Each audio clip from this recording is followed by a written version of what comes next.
કામદમ, જે બુદ્ધિની અંદર કામનાઓ અને વાસનાઓ ભરી છે નાથ, એ મસ્તક ઉપર હાથ મૂકો એટલે બુદ્ધિ પવિત્ર બની જાય.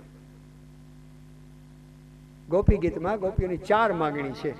પહેલી માગણીમાં મસ્તક ઉપર હાથ મૂકવાનું કહે છે. એનો હેતુ કૃષ્ણને પ્રશ્ન થયો, બસ અંદર સહેજે કઈ લૌકિક વાસના હોય અને કાંતમ કામદમ શાંત થઈ જાય પ્રભુ. ત્યારે કૃષ્ણ અંદરથી શું પ્રશ્ન કરે, સખીઓ આ વિશ્વમાં તો મારા ઘણાય ભક્તો છે, બધા મને મસ્તક ઉપર હાથ બોલાવે છે કે હાથ મૂકો અને બુદ્ધિ પવિત્ર બની જાય. કોના ઉપર પેલો હાથ મૂકું? નજીક હોય નથી, શરૂઆત કરું છું, ધીમે ધીમે ધીમે ધીમે તમારો વારો આવે ને પછી તમારા મસ્તક ઉપર હાથ મૂકું. કૃષ્ણ આવું બોલ્યો. ત્યારે સખીઓ શું બોલી છે, વ્રજ જનાર્તિહન વીરયોષિતામ નિજ જન સ્મય ધ્વંસન સ્મિત ભજ સખે ભવત કિંકરીસ્મનો જલરુહાનનમ ચારુ દર્શન. વ્રજ જનાર્તિહન, કનૈયા એટલા માટે પેલા વેલા અમારા ઉપર કૃપા કરો ને હાથ મૂકો. શા માટે? વ્રજ જનાર્તિહન, અમે વ્રજવાસીઓ છીએ. માની લ્યો કે આપણે કોઈ નાનકડા ગામમાં રહેતા હોય, એ જ ગામનો કોઈ દીકરો ભણી ગણીને હોશિયાર ડોક્ટર બન્યો હોય, FRCS લંડન રિટર્ન, અને જુનાગઢની એ ગવર્મેન્ટ હોસ્પિટલમાં સર્વિસ હોય, અને આપણા ગામડામાંથી આપણે તબિયત બતાવવા ગયા હોય અને એની ચેમ્બર આગળ ગમે એટલી ભીડ હોય ને, પણ પોતાના ગામનાને જોશે તો પટાવાળાને મોકલશે કે પેલા જો બાપા ઉભા ને એને અંદર બોલાવી દે. એમ સખીઓ શું કે છે, વ્રજ જનાર્તિહન, અમે વ્રજના છીએ, કનૈયા વ્રજવાસી છીએ અને તારા ગામના છીએ, એટલે પેલી કૃપા કરવી અમારા ઉપર તારી ફરજ છે. એવી એક એક ગામના હોય તો કઈ અધિકારી આપણા ઉપર કઈ કૃપા કરે, નિયમ પ્રમાણે વારો લે ને. પણ સખીઓ કેવા વ્રજની વાત કરે છે, વ્રજતી ભગવત સમીપમ, કૃષ્ણ તારા સિવાય કોઈનું ચિંતન કર્યું નથી, એવા અમે વ્રજવાસી છીએ. ભગવાન સિવાય કોઈ વસ્તુ અમને ખપતી નથી, હૃદયમાં ભગવાન સિવાય કોઈને સ્થાન નથી, એવા વ્રજવાસી છીએ. એટલે અંદરથી કૃષ્ણ બોલ્યા કે તમારી એક માગણી સ્વીકારી લીધી, ચાલો તમારા મસ્તક ઉપર હાથ મૂકીશ, જેટલી માગણી હોય એટલે બોલી જાઓ, પછી પ્રગટ થાવ. તો પછી આગળ શું કહે છે, ભજ સખે ભવત કિંકરીસ્મનો જલરુહાનનમ ચારુ દર્શય. જલરુહાનનમ ચારુ દર્શય એટલે શું કહે, કનૈયા મસ્તક ઉપર હાથ મૂકો અને આંખ વીંચીને હૃદયમાં નજર કરીએ તો તમારા સુંદર સુંદર મુખડાના દર્શન અમારા હૃદયમાં થાય એવી કૃપા કરે. આવું માંગ્યું. કૃષ્ણએ બીજી માગણી સ્વીકારી લીધી. પછી આગળ તો ગોપીઓ બોલી છે, પ્રણત દેઈ નામ પાપ કર્ષણમ તૃણચરાનુગામ શ્રીનિકેતનમ ભણી ભણાર્પિતમ તે પદાંબુજમ કૃણુકુચેષુ ન કૃંધિરચ્છયમ. ત્રીજી માગણી શું કરે છે ગોપીજનો? ભગવાન આતુરતાથી રાહ જોવે કે હમણાં ભક્તો શું માગશે. તો શું કહે છે કે તારા જે કોમળ કોમળ ચરણ પગલી છે એ અમારા હૃદયમાં કૃષ્ણ તમે પધરાવો. તો કૃષ્ણ શું બોલ્યા કે તમારા હૃદયની અંદર તો સંસારના વાસનાના ઉકળતા તેલ ભરેલા છે, મારી કોમળ કોમળ પગલીઓને તો કેટલો શ્રમ પડે.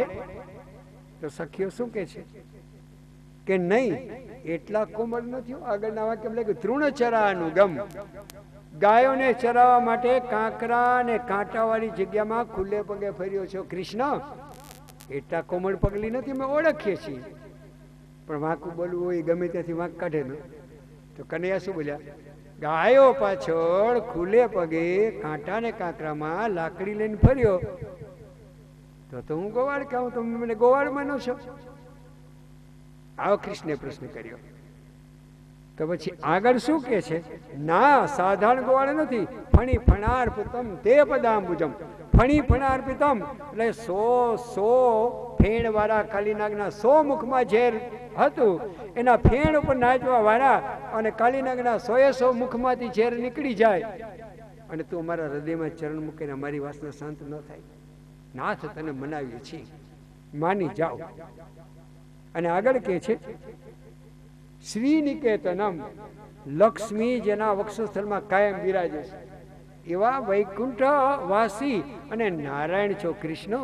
કોઈ પારકો સાધારણ ગોવાળનો રૂપાળો દીકરો માનીને તમને પ્રેમ નથી કર્યો, પણ સ્વયં ભગવાન માનીને તમને પ્રેમ કર્યો છે. અને ત્રીજી માગણી ચરણ પધરાવવાની. પહેલી મસ્તક પર હાથ મૂકવો, બીજી હૃદયમાં મુખડાના દર્શન કરાવવા, ત્રીજી માગણી હૃદયમાં બે ચરણને પધરાવો. કોઈ દિન વિકાર હૃદયમાં પ્રવેશ કરે જ નહીં. અને આગળ કઈ માગણી છે? 8મા શ્લોકમાં લખ્યું છે મધુરયા ગિરા વલ્ગુવાક્યયા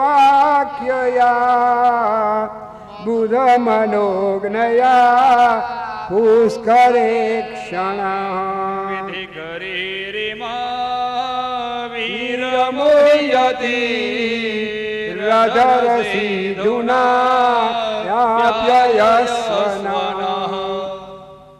કનૈયા અધરામૃતનું દાન કરો, આવું લખ્યું છે. ચાલો બિલકુલ સંસ્કૃત શ્લોકનો શબ્દાર્થ કરીએ તો બહુ વિચિત્ર અર્થ થાય. અધરામૃતનું દાન, અધર એટલે નીચેનો હોઠ, બરાબર, દાન કરો એવું લખ્યું. એટલે આજકાલ તમે ટીવી ને સિનેમામાં જોતા હશો, આવી માગણી હશે ગોપીઓની? બિલકુલ નહીં. ધરતી ઇતિ સાધરા, જે બધાને ધારણ કરીને રહેલી છે પૃથ્વીનું નામ છે ધરા. ધરાયા ભવતી અમૃતમ ઇતિ ધરા અમૃતમ. ધરતી પર ઉત્તમ ઉત્તમ પ્રકારની વનસ્પતિઓ અને ગાયના દૂધ જેવા અમૃતો છે, એમાંથી બનતું ઘી છે, પૃથ્વી પરના અમૃતો છે. ધરાયા ન ભવતી ઇતિ અધરા અમૃતમ. આ ધરતી ઉપર જે નથી મળતું એવા અધરામૃતનું દાન કરો, એવું અધરામૃત કહ્યું. હવે તમારા ગોલોકમાં લઈ જાઓ ને નિત્ય લીલામાં તમે નાચો ને અમે જોયા કરીએ. યદ ગત્વાન નિવર્તન્તે તદ્ધામ પરમમ મમ. એવા ધામમાં આવવા માટે ભક્તોએ પ્રાર્થના કરી છે. આ અલૌકિક અર્થ છે. પછી કૃષ્ણ અંદરથી શું બોલ્યા કે એવા અધરામૃતનું દાન કરવું તમે જીવાડવી મારી ઈચ્છાની વાત છે, અને ન ઈચ્છા થાય તો તમને અમૃત ના પણ આપે. આમ કૃષ્ણ બોલી ગયા. અને આગળ કૃષ્ણ કહે છે કે ખોટો ખોટો પ્રેમનો તમે દંભ કરો છો. અરે સાચો પ્રેમ તો રામા અવતારમાં મારા પિતા દશરથનો હતો. પાણી વિના માછલું ન જીવે એમ વનમાંથી પાછો ફર્યો ને સુમંતે સમાચાર આપ્યા તો 3 વાર રામ રામ બોલી ને સિયાવર રામચંદ્ર ભગવાન કી. એક મને માફ કરજો, આપણે કે આમાં રામે આવે ને કૃષ્ણ આવે, પણ રામ ને કૃષ્ણમાં કઈ અંતર નથી. તો સાચો પ્રેમ તો રામ નો કહેવાય કે રામના વિયોગમાં પ્રાણ છૂટી ગયા. તમે હજુ જીવતી છો ને કે તમારા પ્રત્યે બહુ પ્રેમ છે ને અમે મરી જાય છે. કેવું નાટક કર્યું વિચાર કરો. કૃષ્ણ એવી કસોટી કરે ન પૂછો વાત, અને એમાંથી પાર થવું મુશ્કેલ છે. પણ એકવાર જીવડો પાર થઈ ગયો પછી તમે ધક્કો મારો તો કનૈયો તમને નહીં મૂકે. હકીકત છે. અને તમે નાટક કરો છો કે પ્રેમ છે દશરથની જેમ. પ્રાણ તો તમારા અંદર રહ્યા છે ને, દશરથના પ્રાણ તો નીકળી ગયા. ત્યારે સખીઓ શું બોલી કે શ્રવણ કરો કૃષ્ણ, તમને કથા કરતા આવડે એવું નથી. પૂર્વજન્મના અમે સંન્યાસી ને યોગીઓ છીએ, ઋષિઓ ને બ્રાહ્મણો છીએ. રામના વિરહમાં સુમંતના સમાચાર સાંભળી અને દશરથના પ્રાણ નીકળી ગયા, તો પછી અમને કહો અશોક વાટિકામાં 6 મહિના સીતાના પ્રાણ કેમ ના નીકળ્યા? તો એ રામના વિરહમાં નીકળી જવા જોઈએ ને. તો કૃષ્ણે અંદરથી જવાબ આપ્યો. અંદરથી વાતો ચાલે છે, આંખ વીખીને ભગવાન સાથે વાતો થાય કે સાંભળી લો કૃષ્ણ કનૈયા, સીતાજીને આશા હતી કે રામ આવશે, રાવણ કુંભકર્ણને મારશે અને મને પધરાવી જશે. આશામાં નાશામાં જીવે ને એનું નામ વૈષ્ણવ કહેવાય. છેલ્લા શ્વાસ સુધી સેવાને સ્મરણ ન છૂટે એનું નામ વૈષ્ણવ કહેવાય. અને પેલી બિચારી સબરીની કથા તમે જુઓ. 16 વર્ષની હતી ને લગ્ન થવાના હતા, અને બાપુજી કેટલા જીવની હિંસા કરવાના હતા. આગલા જન્મનો કોઈ યોગ ભ્રષ્ટ આત્મા હશે. મતંગ ઋષિના આશ્રમમાં સબરીજી આવ્યા. મતંગજીનો સમય થયો, સબરીને રામ નામની દીક્ષા આપી. અહીંયા ને અહીંયા બેસીને રામ રામ કરતી રહેજે, તને રામના દર્શન થશે. 16 વર્ષની નીકળેલી સબરી અને 80 ને 90 વર્ષની થઈ તો એના આશાના ગુમાવી મારો રામ આવશે દર્શન દેશે. માટે જીવીએ છીએ કૃષ્ણ. અને તારા કથારૂપી અમૃત જ એવું છે.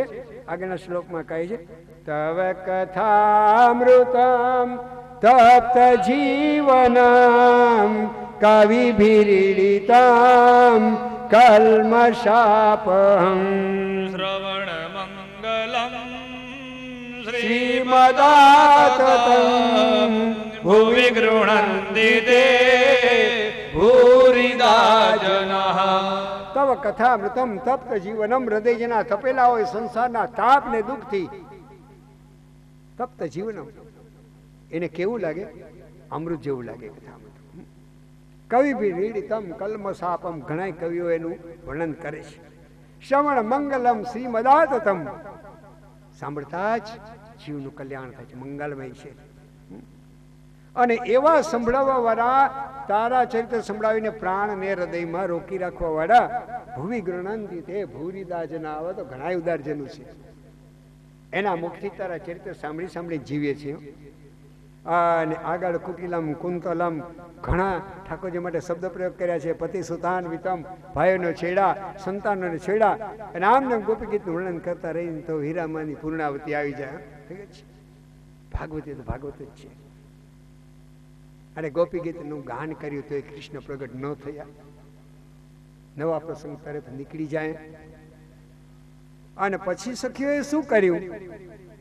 પહેલા તો કનૈયાનું ધ્યાન કર્યું, પછી વિચાર કર્યો કનૈયો બનવામાં આનંદ નથી, એની સેવા કરવામાં આનંદ છે. ગોપી જ બનીને રહી, ગોપી બન્યા. પછી રાધાજીનો સમાગમ થયો કે ગીત ગાઈએ તો જયતી તે ધિકમ જન્મ ના, આપણે જે ગોપી ગીતનું ગાન કર્યું તોય ભગવાન ના મળ્યા. અને પછી શું થયું? સુખદેવજી મહારાજ કે શ્રવણ કરો રાજન. શ્રી શુક ઉવાચ ઇતિ ગોપ્ય પ્રગ્રાયંત્ય પ્રલપંત્યશ્ચ ચિત્રધારુદઃ સુસ્વરન્દ્રજન કૃષ્ણ દર્શન લાલસ. રૂરુદઃ રડવા લાગી. ખૂબ સાધન કરે, જીવ જપ કરે, તપ કરે, ખૂબ સાધન કરે, ખૂબ સાધન કરે. સાધન કરતા કરતા જીવડો થાકી જાય અને દીન બનીને રડે, પછી ભગવાન દર્શન આપે. તેનો અર્થ એવો નથી કે પેલા જ રડવા માંડું, સાધન ના કરવું. સાધન કર્યા વિના જીવના પાપ નાશ નથી પામતા. સાધન કરતે કરતે જીવના પાપ નાશ પામે અને જીવડો રડે પછી ભગવાન મળે. એમ સખીઓ રડવા માંડી. ત્યાં શું બન્યું? કૃષ્ણ કનૈયા લાલ કી જય. ગોપીઓના મંગળમાં ભગવાન કૃષ્ણ પ્રગટ થયા. એક વાર આમ ત્રાસી નજર કરી જોઈ અને સુખદેવજી કે નેત્રના બાણથી કનૈયાને મારવા લાગ્યા. થયા ને પ્રગટ. અને ઉપરથી વસ્ત્ર ઉતારીને કનૈયાને આસન આપ્યું. ભગવાન કૃષ્ણ કનૈયા બિરાજમાન થયા. અરે નાથ, આવી રીતે અંતર્ધ્યાન થઈ જવાય? હૃદયમાંથી પ્રાણ નીકળી જાય. એકલા નટુડા સ્ત્રી અને ક્યાં જઈએ?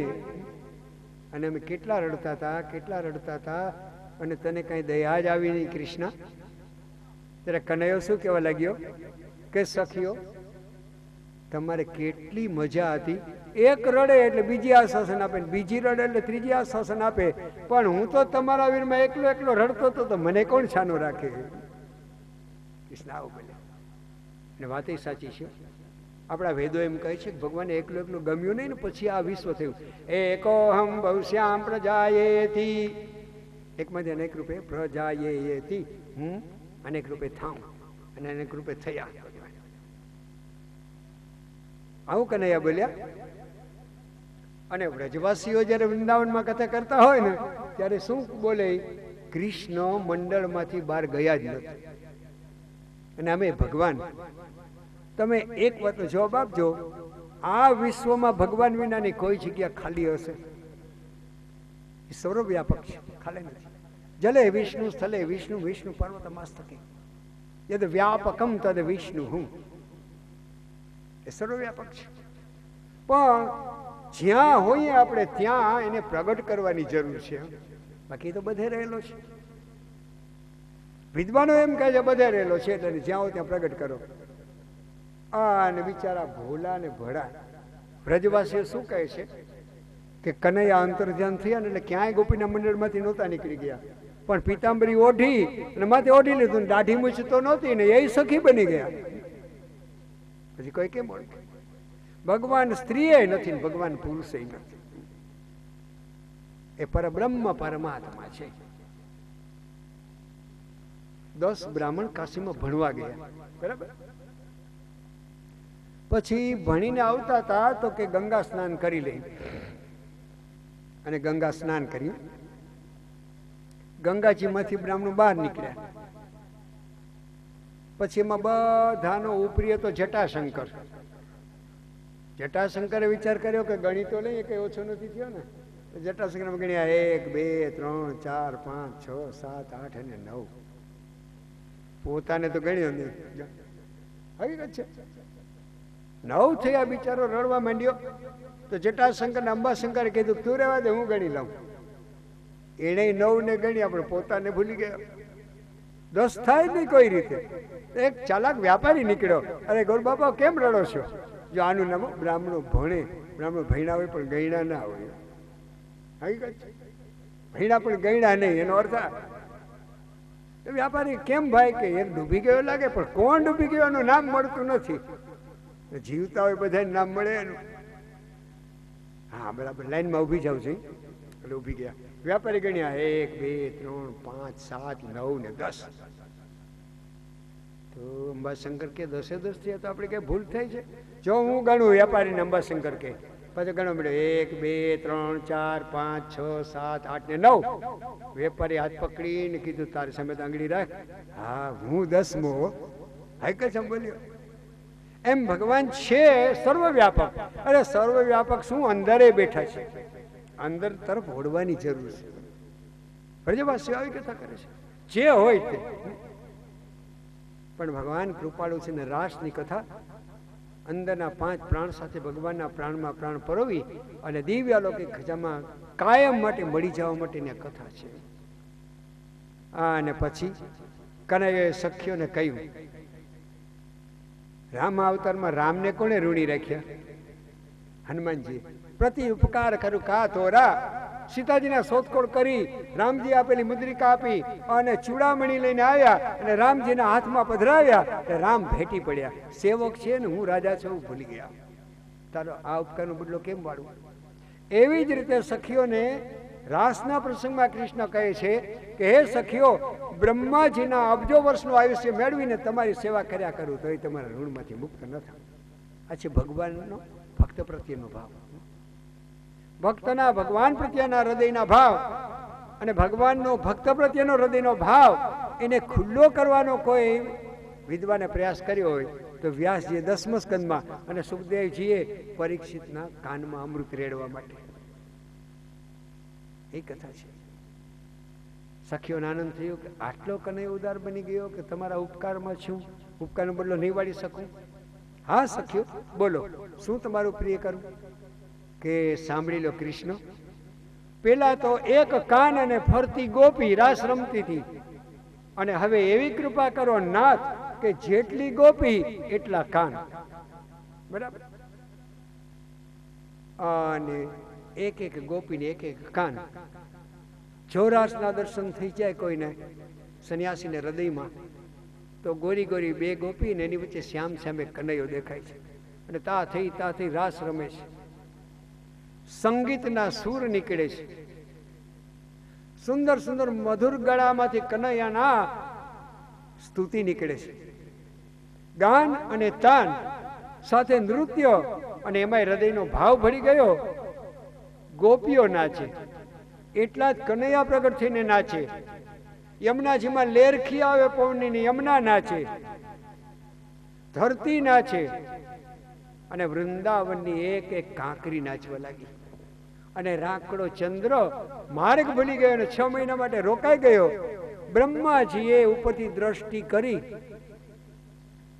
સંસ્થાપનાય ધર્મની સ્થાપના કરવા આવના, અને આમ પારકી સ્ત્રી સાથે નાચે. 4 મુખ ને 8 આંખ જોડીને જોયું, બધા કૃષ્ણ દેખાય છે.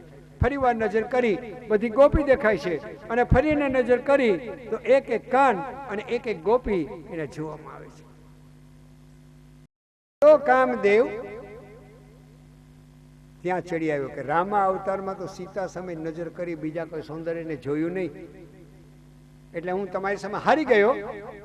તો કૃષ્ણ કે જો તે મને કહ્યું રામા અવતારમાં, એ જ પ્રમાણે 6 મહિનાની પૂર્ણિમાની રાત્રિ પ્રગટ કરીને સુંદર સુંદર ગોપીઓની વચ્ચે નાચું. હવે માર બાણ કોણ જીતે ને કોણ હારે. પણ કૃષ્ણ કહે કે યાદ રાખજે, હવે મફતનું યુદ્ધ નહીં કરું, હવે હું રામ નથી કૃષ્ણ છું. બોલો જોઈ શું શરત રાખશું? એક શરત, જીતે એ બાપ થાય ને હારી જાય દીકરો થાય. હું નક્કી કર્યું. એ જ કૃષ્ણ અવતારમાં કામદેવ પ્રદ્યુમ્ન થઈને જન્મ્યા છે, રૂકમણીના દીકરા થઈને. આવી કથા આવે છે દ્વારિકામાં. અને કામદેવ બાણ મારવા લાગ્યો, પણ કૃષ્ણ એ તો કૃષ્ણ જ છે. એવાની અંદર નારજી યાત્રા કરવા માટે નીકળ્યા. નારજી યાત્રા કરવા માટે નીકળ્યા અને નજર કરી તો રડવા માંડ્યા દૂરથી. હે કૃષ્ણ, ધિક્કાર છે મારા દેહને કે હું પુરુષ થયો. આજે કોઈ સખી બનીને વૃંદાવનમાં જન્મ્યો હોત તો આ સખીઓને જેમ તારી સાથે નાચવા મળે. અને દૂર દૂર ભાઈને નારદ રડવા લાગ્યા. એવામાં રાધેની નજર પડી અને રાધે દોડતી દોડતી ગઈ. વૃંદાવનની અંદર 6 મહિનાનો રાસ થાય અને કોઈ ભક્ત રડતો હોય સારું કહેવાય. કેમ રડે છે નારદ? એટલા માટે ધિક્કાર છે મારા પૌરુષત્વને કે હું પુરુષ થયો. મારે તો નાચવું છે કૃષ્ણ સાથે. તમે ભાગશાળી છો કે સ્ત્રી બનીને આવ્યા.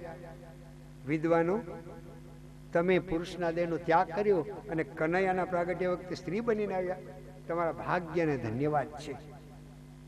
ત્યારે રાધે બોલી, નારદ, આ કુંડમાં તમે સ્નાન કરી લો.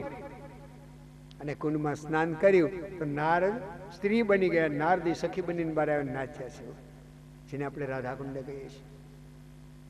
આટલું વર્ણન બસ છે. કૃષ્ણના રાસમાં નથી કોઈ પુરુષ, નથી કોઈ સ્ત્રી. ભગવાન અને ભક્ત એના હૃદયની અલૌકિક કથા છે. સંસાર વ્યવહારના દુઃખને, સંસાર વ્યવહારના તાપને ભૂલવા માટે કોઈ કથા હોય તો 10મા સ્કંદની કથા છે. ગમે એવો કઠોર હૃદયનો માનવી બેઠો હશે, પણ રામ ને કૃષ્ણની કથામાં હૃદય પીગળ્યા વિના નહીં રહે. સંસારી નામ કરુણાયાહ પુરાણ ગુહ્યમ. સંસારી જીવડાને ભગવાનના દર્શન થઈ જાય એટલા માટે વ્યાસજીએ પ્રયાસ કર્યો છે. એ કથા છે. અને નાચગાન કરતે કરતે કરતે કરતે કરતે ભગવાન કૃષ્ણ કનૈયા સવાર પડ્યું, ગોપીઓ ઘરે ગઈ, રાસના પ્રસંગ પૂરા થયા. રાજા પરીક્ષિતને પ્રશ્ન થયો, એટલે 27 ને 28માં 2 શ્લોકમાં પ્રશ્ન કર્યો છે. રાજો વાચ સંસ્થાપનાય ધર્મસ્ય પ્રસમાયેતરસ્ય ચ તિર્હોહિ ભગવાન અંશેન જગદીશ્વરઃ સકથમ ધર્મ સેતુ નામ વક્તા કર્તાભિરક્ષિતા પ્રપેચોપયાદ બ્રહ્મન પરદાભિર્મસર્ષણમ પરદારાભિમર્ષણમ. આવો પ્રશ્ન થયો. મહારાજ, કૃષ્ણ પારકી સ્ત્રીઓ સાથે કેમ નાચ્યા? આમાં કઈ ફોલ્ટ નથી ને? ધુવાડા નીકળે છે ઉપરથી. તો કૃષ્ણ કનૈયા લાલ કી. અને મહારાજ, આ પારકી સ્ત્રીઓ સાથે કેમ નાચ્યા?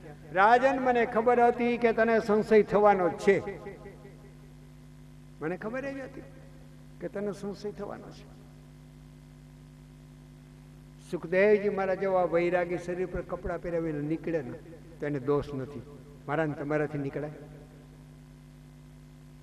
સમર્થ કો દોષ નહીં ગુસાઈ, તુલસીદાસજી મારે લખ્યું છે. હકીકત છે. આવા જે સામર્થ્યવાન હોય, જે વેદ અને શાસ્ત્ર વિધિને નિષેધ અને મર્યાદાને ટપી ગયા હોય આવા પરમહંસો હોય. ભાગવતના અધ્યાય પૂરા થાય એટલે આમ તો લખ્યું છે પારમહંસ્યામ સંહિતાયામ દસમસ્કંધે ત્રિવિંશો અધ્યાય. આપણે આવું બોલીએ ને, પરમહંસની સંહિતા છે, બરાબર. અને કનૈયા નાચ્યા પારકી સ્ત્રીઓ સાથે, કોઈ સ્ત્રી નથી, પૂર્વજન્મના બ્રાહ્મણો છે.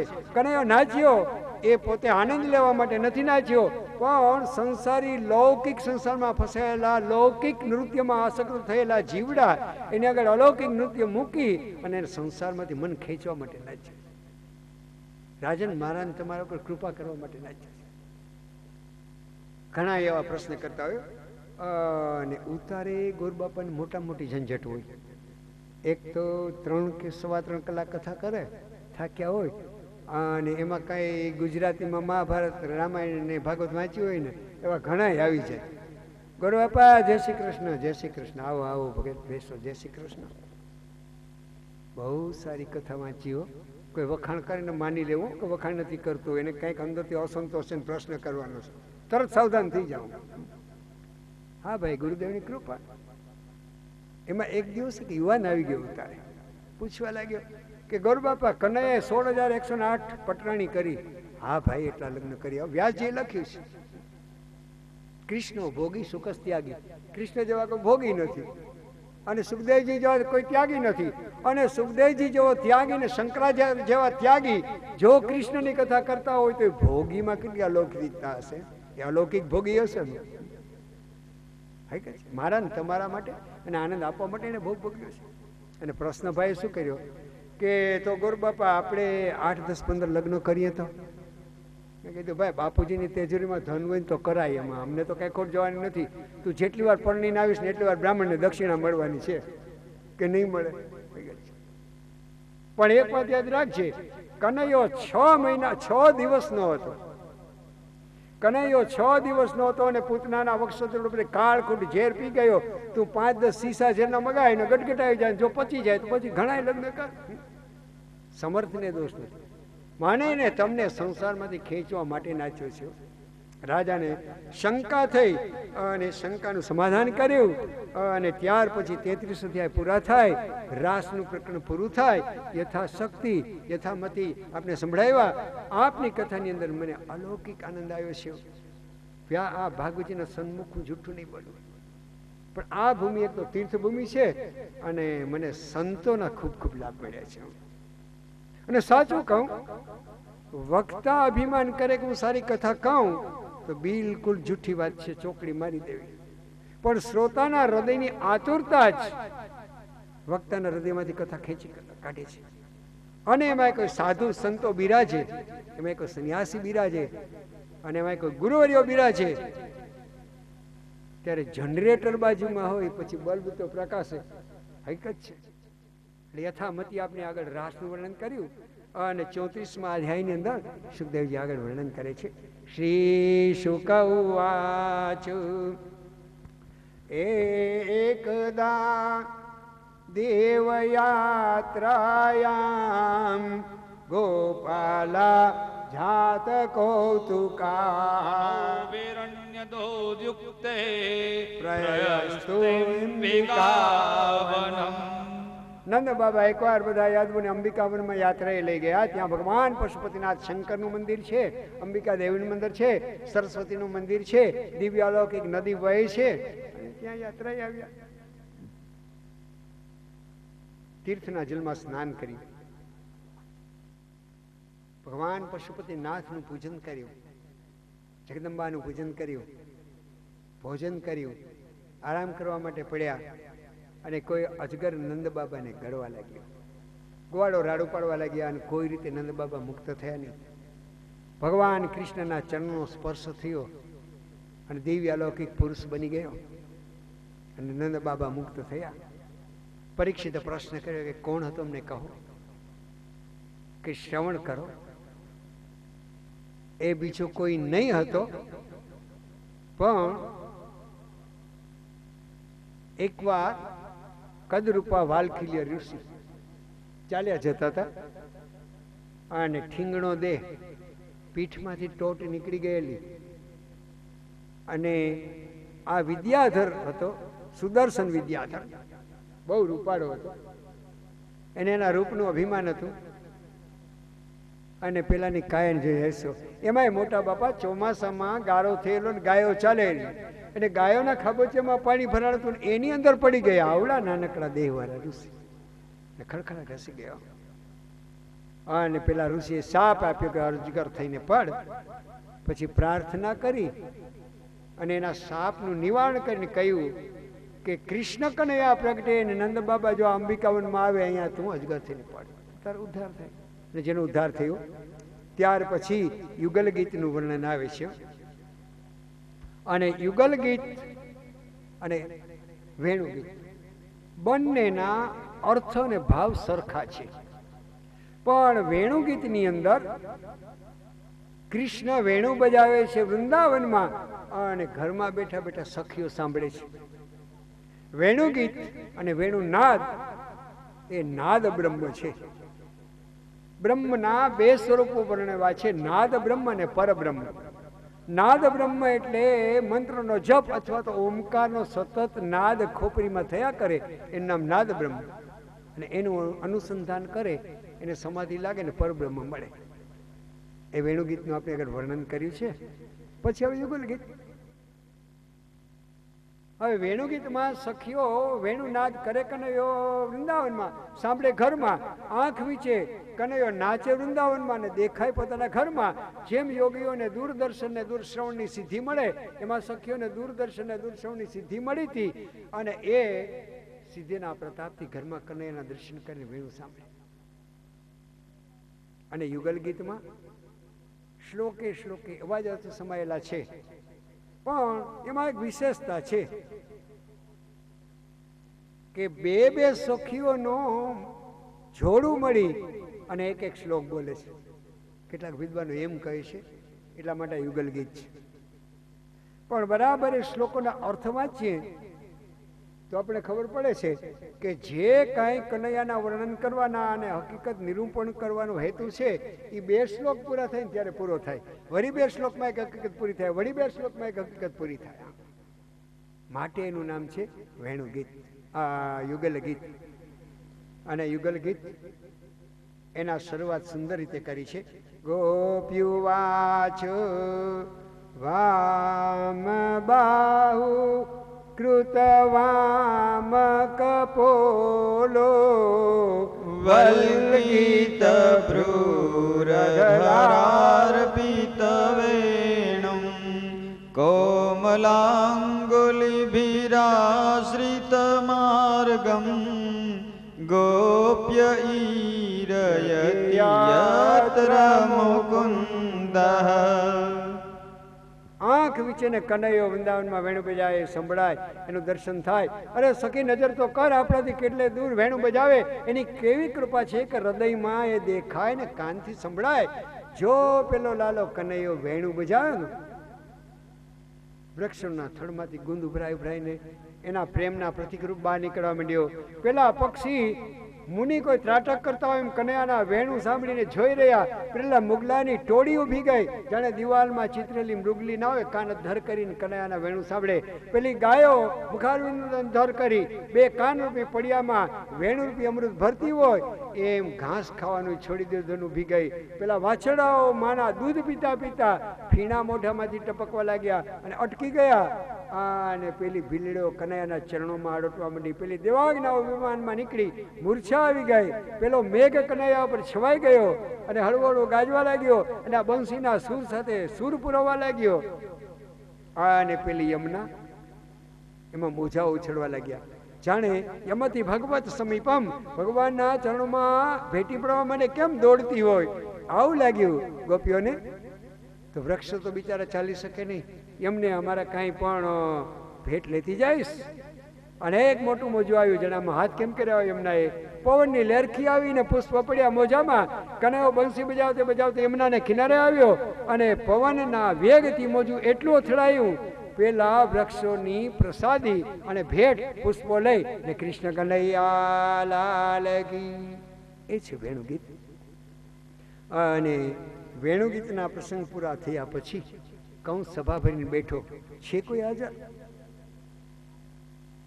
એમાં એક દૈત્ય ઉભો થયો, મહારાજ આપો મંજૂરી. આજ પશ્ચિમ દિશામાં ગોકુલમાં પેલો દેવકીનો 8મો મારો કાળ જન્યો અને એને મારવા માટે 6 દિવસનો હતો ને પૂતનાને મોકલી પાછી આવી ગઈ. 3 મહિનાનો થયો અને શક્તાસુરને મોકલ્યો, આવ્યો નહીં. 1 વર્ષનો થયો અને મેં તૃણાવર્તને મોકલ્યો, એ ગયો ને પાછો આવ્યો નહીં.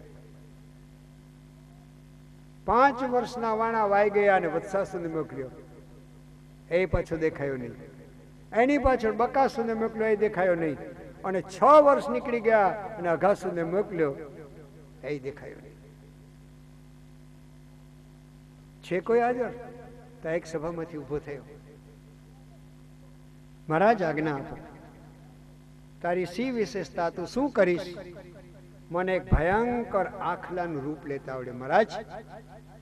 મારા 2 નામ છે, એક નામ છે વૃષભાસુર અને બીજું નામ છે અરિષ્ઠાસુર. જાઓ, તમને મંજૂરી આપી. અને અરિષ્ઠાસુર આવ્યો, વ્રજમાં અને ગોકુલમાં ભયંકર ઉત્પાત મચાવ્યો. આમ સિંગડેથી મોટી શિલાઓ ઉછાળીને મારવા લાગ્યો. ભગવાન કૃષ્ણ કનૈયાએ જોયું, મામાના રમકડા છે ઓળખી ગયા, સન્મુખ ઉભી ગયા. શ્યામ વાકડિયા વાળવાળા બાળકને જોયો ને અરિષ્ઠાસુરને સમજાઈ ગયું કે આજ અમારા રાજા કંસનો કાળ છે, હમણાં મસ્તક મારી અને એને પૂરો કરું.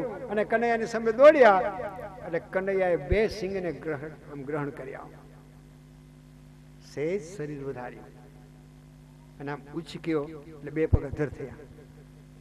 જો આવડો મોટો પ્રસંગ પૂરો થાય ને એટલે ગંજી ને બુસ્કોટ ને આવા જે હળવા કપડાં હોય ને એ તો બેનો ઝડપથી ધોઈ નાખે, પણ આવા પાથરવાના જાડાનું હોય તો, અને ધોયા પછી ધોકો પછાડ્યા પછી નીચોવા હોય તો 2 પગ વચારે એક છેડો રાખવો પડે ને, હાથથી ને નીચોવું પડે. એવી જ રીતે પેલા અરિષ્ઠાસુરના શિંગડા પકડીને અધર કર્યો એટલે 2 પગ અધર થયા. પાછલા 2 પગ ઉપર કૂદકો મારીને કનૈયા પગ ગોઠવ્યા અને ચાલાકીથી ડ્રાઇવિંગ કરવા વાળા કોઈ ડ્રાઈવરની જેમ સ્ટેરિંગ ઘુમેડે એમ શિંગડા ફેરવ્યા ને કૃષ્ણ કનૈયા લાલ કી. વૃષભાસુરને માર્યો. વૃષભાસુરને માર્યા પછી કંસની ચિંતા વધી ગઈ. જાય પાછો આવતો જ નથી. કયા ઉપાય એને મારું, ક્યાં હશે? અને એવામાં નારદજીના દર્શન થયા અને શ્રીમાન નારાયણ નારાયણ નારાયણ કરતે કરતે કરતે કંસના રાજમાં પધારી ગયા. પધારો પધારો મહારાજ. અને સભામાં બેસાડ્યા. કેમ કંસ આનંદ મંગલ ને? અરે શું આનંદ મંગલ મહારાજ, દેવકીનો 8મો. અરે પણ હજી તું ઈ જપે દેવકીનો 8મો આવે, એને તો આજ 11 વર્ષ થવા આવ્યા. મને તો એમ કે તારા જેવો બહાદુર ગોતી લીધો છે ને મારી નાખ્યો છે. મહારાજ જેટલા જાય ને એટલા આવતા જ નથી પાછા, કોઈ સમાચાર આપ્યા નથી. આમ હાથ કર્યો. અરે મૂર્ખ કંસ, નારદને થયું કે આ પાપનો ઘડો ઝટ ભરાઈ જાય ને પૂરો થાય ને તો સારું. આવું થયું હશે. અરે મૂર્ખ કંસ, અહીંયાથી 2 ગાવ નજીકમાં ગોકુલમાં પડ્યો છે ને હજી મળ્યો નથી. આમ કાન માંડ્યો, મારે જરા કહો તો ખરા, અહીં ગોકુલમાં? હા, વૃંદાવનમાં ગોકુલમાં. કોઈ વાત કરી નહીં મને, પણ મૂર્ખ મને યાદ કરીને પૂછે તો કહું ને. તો મહારાજ મને બરાબર કહો ને એની માહિતી આપો. જો અહીંયાથી 2 ગાવ ગોકુલિયા ગામમાં છે. અને પેલો મોટો નંદ ને યશોદા નથી કેતા ગોકુલના રાજા રાણી? હા મહારાજ, એને ઘરે કોઈ અલૌકિક બાળક જન્મ્યો છે, શ્યામ આકડિયા વાળો, એક ગોરો છે ને એક શ્યામ છે, એની જોડી છે. હા મહારાજ, આ તો પહેલી વાર સાંભળ્યું. આવું તો કંઈક સાંભળ્યું છે કે નંદને ઘરે છોરાઓનો જન્મ થયો, મેં એને વધાઈ મોકલી. અરે શું કહું કંસ, સાંભળી લે, આ તો તને ખબર ન પડી ને, તારાથી બધું અંધારામાં રાખ્યું. આ દેવકીના 6 બાળકોને તે મારી નાખ્યા. 7મો ગર્ભ એની મેળે નાશ પામ્યો.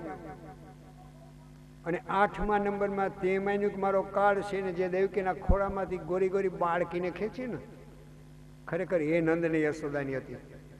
મૂર્ખ, નંદ ગોરા ને યશોદા ગોરા, તો જ બાળકી ગોરી થાય. એને ઘરે શ્યામ ક્યાંથી જન્મે? તો મહારાજ શું કરું?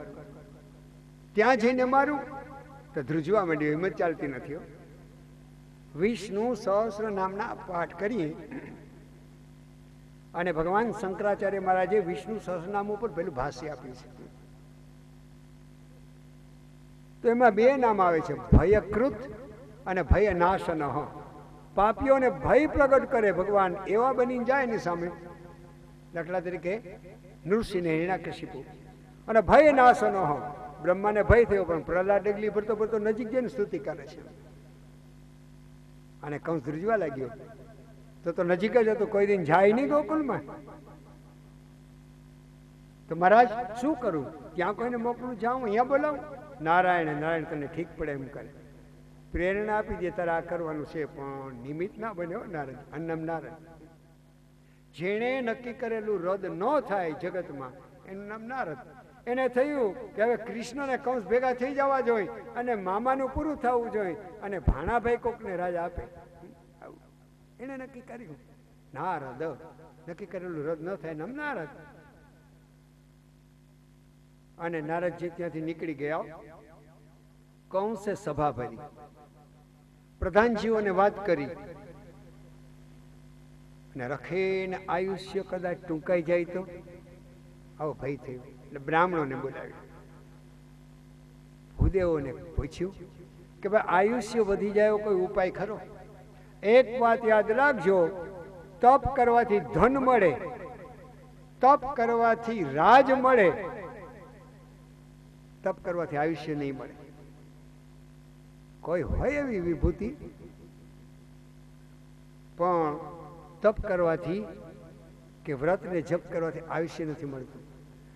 એવું લખ્યું છે આપણા સ્મૃતિ ગ્રંથોમાં કે જીવ માના ઉદરમાં આવે ત્યારે જ સ્થળ, કાળ અને નિમિત્ત ત્રણેય વિધાતા લખી નાખે છે. સ્થળ એટલે એનું ક્યાં મોત થશે એ જમીન, કાળ એટલે કેટલી ઉંમરે, કેટલા વાગે, કઈ તિથિ, વાર અને તારીખે એ હોય, અને નિમિત્ત એક્સિડન્ટ, તાવ કે ભયંકર નક્કી જ હોય. છતાં કંસે ઉપાય કર્યો, ભૂદેવ મને બતાવો મારે શું કરવું? તો ભૂદેવો બોલ્યા કે કંસ તમે ધનુર્યાગ કરો. તમે ધનુર્યાગ કરો ને તો તમારા આયુષ્ય વધી જાય. પ્રધાન સ્થાપન વિષ્ણુ યાગમાં નારાયણ બિરાજતા હોય અને રુદ્રયાગમાં શિવજી બિરાજમાન હોય, એમ ધનુર્યાગમાં ધનુષ બિરાજમાન હોય અને એનું પૂજન અને યજ્ઞ. એટલે કંસ કે મને બધી યાદી આપો, આપણે યજ્ઞ કરીએ, મને મુહૂર્ત જોઈ દો. કોઈ જોખમ આમાં ખરું? ત્યારે બ્રાહ્મણો બોલ્યા કે સાંભળો મહારાજ, યજ્ઞ પરિપૂર્ણ પાર ઉતરી જાય તો તમારું આયુષ્ય વધી જાય, તમને પરિપૂર્ણ આયુષ્ય ભોગવવા મળે. પણ ધનુર્યાગની અંદર પ્રધાન દેવતા ધનુષ કોઈ પણ ટીખળ કરે ને એને કાંકરી ખરી જાય ને તો તમારું 2-5 દિવસમાં પૂરું થઈ જાય. ત્યારે ચાણુર ને મુષ્ટિક, સલ, તોસલ, કૂટ, કંક અને અગ્રોધ એક એક પહેલવાનો આવ્યા. મહારાજ ગોકુલિયા ગામમાંથી ગોવાળનો પાસેથી લઈ લઈને તમે અમને માખણ ખવડાવ્યું છે, કરો ધનુર્યાગ. કોઈ નજીક તો જાય, સેનાપતિ આવે ને સૈન્ય આવ્યું. કંસે ધનુર્યાગ કરવાનું નક્કી કર્યું, ધનુર્યાગ કરવાનું નક્કી કર્યું અને બ્રાહ્મણો આગળ મૃત જોવડાવ્યું. બ્રાહ્મણો બોલ્યા કે રાજન, કોઈ પણ મહિનાની અંધારી દશમ થી શરૂઆત થાય. કેટલા દી ચાલે? કે 5 દી. પૂર્ણાવતી તો કે દશમ, 11, 12, 13 અને 14. કેદી પૂર્ણાવતી આવે? 14ની. અને આપણી કથાની પૂર્ણાવતી કેદી આવે? 14. કૃષ્ણ કનૈયા લાલ કી. આવું આયોજન કર્યું અને યજ્ઞનું આયોજન કર્યું. દેશ દેશાવરમાં કંકોત્રી લખ્યો કંસે. અને કનૈયા અને દાઉને કેમ તેડાવવા એના માટે રાતે વિચાર કરતો હતો. પણ રાતે ને રાતે એને એક દૈત્યને મોકલી દીધો જેનું નામ છે કેસી. આ બાજુ આવ્યો ને ભગવાને કેસી દૈત્યનો વધ કર્યો છે. પછી મોકલ્યો વ્યોમાસુરને, અને ભગવાને વ્યોમાસુરને માર્યો છે. ખજાનામાં કોઈ નથી રહ્યા. તમે ગણતા આવો. પેલી પૂતના, પછી શકટાસુર 2, ત્રીજો તૃણાવર્ત, ચોથો વત્સાસુર, પાંચમો બકાસુર, પછી છઠ્ઠો અઘાસુર, સાતમો ધેનુકાસુર, આઠમો પ્રલંબાસુર, અને નવમો અરિષ્ટાસુર, 10મો કેસી અને 11મો વ્યોમાસુર. કેટલા દૈત્યને માર્યા? ભગવાન 11 દૈત્યને માર્યા. અને વૃંદાવનમાં કેટલા વર્ષ રહ્યા? 11 વર્ષ રહ્યા. અને દિવસો કઈ તો 11 વર્ષ ને 52 દિવસ. સમય ભરાઈ ગયો ઠાકોરજી મહારાજનો. ધરતી પર પાપ વધવા લાગ્યું. અને વિચાર કરે કંસ કે તો એ બાજુ કોને મોકલું ને કોણ દાઉ કનૈયાને તેડી આવે? આવો વિચાર કરતો હતો. અને એના મનની અંદર અક્રૂર પ્રગટ થયા. અક્રૂર. પેલા વિચાર કર્યો આંખ વીચીને ઉદ્ધવને મોકલું, એનું કામ નથી. સ્વફલ્કને મોકલું, એનું કામ નથી. શતધન્વાને મોકલું, એનું કામ નથી. સત્રાજીતને મોકલું, એનું કામ નથી. પ્રસેનજીતને મોકલું, એનું કામ નથી. અક્રૂર પ્રગટ થયા ને હૃદયમાં એને આનંદ આવી ગયો. જે ક્રૂર નથી એનું નામ અક્રૂર, અને જે ક્રૂર નથી તો એ કોમળ છે. કોમળ કોમળ હૃદય વાળો જ કૃષ્ણની ભક્તિ કરી શકે. અક્રૂરજીને બોલાવ્યા. અક્રૂરજી આવ્યા. ખમા મહારાજ, મને યાદ કર્યો. અક્રૂર, આપ કાકા થાવ છો સંબંધમાં, બેસો. બાજુમાં બેસાડ્યા. જુઓ કાકા, કેટલા દૈત્યોને આપણે પશ્ચિમ દિશામાં મોકલ્યા. પૂતના, અઘાસુર, બકાસુર વગેરે. કોઈ પાછા આવ્યા નહીં. કાળની બહુ તપાસ કરી, કાળ મળ્યોય નહીં અને મર્યોય નહીં. પણ કાલે નારદજી આવ્યા હતા, તમને ખબર છે? તમે કઈ સાંભળ્યું? કે હા, મેં એવું સાંભળ્યું કંઈક. આપણા કાળનો કંઈક પત્તો લઈને તમને કેવા આવ્યા હોય? અરે સાંભળી લ્યો કાકા, અહીંયા 2 ગામના અંતરે જ ગોકુલમાં જ છે. કેવો છે? એક ગોરો ગોરો છે અને બીજો શ્યામ શ્યામ છે. 2 બાળક પ્રગટ થયા છે. અને શું કહું કાકા, તમે કાનમાં સાંભળી લ્યો, પેલા નંદને ઘેરે પ્રગટ થયા ને એ જ આપણા કાળ છે. અને આયુષ્ય વધી જાય એટલા માટે યજ્ઞ કરું છું. બધે કંકોત્રીને રવાના કરી છે. સેવકો કંકોત્રી પહોંચાડવા નીકળી ગયા છે. કાકા, ગોકુલ વૃંદાવનમાં જવાનું છે. તમારા વિના કોઈ દાઉ કને લાવી ના શકે. તમારું નામ છે અક્રૂર. કંકોત્રી આપીને આપણે નંદ ઉપર કંકોત્રી લખીએ. અને આમે અમારે એકબીજાના પ્રસંગમાં આવવા જવાનું વ્યવહાર. એ ખંડિયો રાજા, હું સમ્રાટ. એ મને દર વર્ષે ખંડણી ભરવા આવે. એવી રીતે એને ફસાવજો, એવી રીતે ફસાવજો, શંકા જ પડે નહીં. અને કાકા કંકોત્રી લઈ અને તમે જાઓ. અક્રૂરને ગમ્યું નહીં, પણ આવા ઝુલમીને પાપી રાજાને ના કેમ પાડવી? હાથમાં કંકોત્રી લીધી. કાકા સુઈ જાઓ, ઘરે જઈને આરામ કરી લો. સવારે સંધ્યા પૂજા કરી લ્યો. એટલે મારે જ ખાસ બેસીને ફરવાનો જે આ સોનાના શિખરવાળો રથ છે, એ જ મારો સારથી તમારા આંગણામાં મૂકી જશે ને એ રથ લઈને તમે જાઓ. એટલે બહુ એને આપણા પ્રત્યે માન થાય. અને આગ્રહ કરીને નંદને તો લેતા આવજો, પણ નંદને આગ્રહ કરજો એના ગોરા ગોરા શ્યામને પધરાવતા આવે, નકર નહીં આવે. અને અક્રૂર ઊભા થયા. ઊભા થઈ અને અક્રૂરજી પોતાને ઘરે આવ્યા. કંકોત્રીને વ્યવસ્થિત મૂકી દીધી ને પથારીમાં પડ્યા. આજ અક્રૂરને રાતે ઊંઘ નથી આવતી. પડખા ભરે છે. કેવો પાપી છે, કેવો જુલમી છે. વસુદેવ ને દેવકી જેવા સંસ્કારી ને પવિત્ર નિર્દોષ વ્યક્તિઓને જેલમાં પૂરી છે, બેડીના બંધન નાખી. સગા પિતા ઉગ્રસેનને જેલમાં પૂર્યો છે. અને પાપી કેવો જુલ્મ કરે છે.